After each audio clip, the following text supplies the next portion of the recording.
đam miền nè chụp đam miền cho là nè mình sẽ ngắt chân chụp đam bể mày vì lực tật năng ó vì miền tầng hai bể hay nữa mèo mèo rồi chung nó thông chuyện như này nó mèo vào vì lực thôn về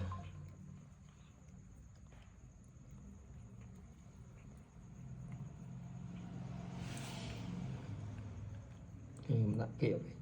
chẳng này gì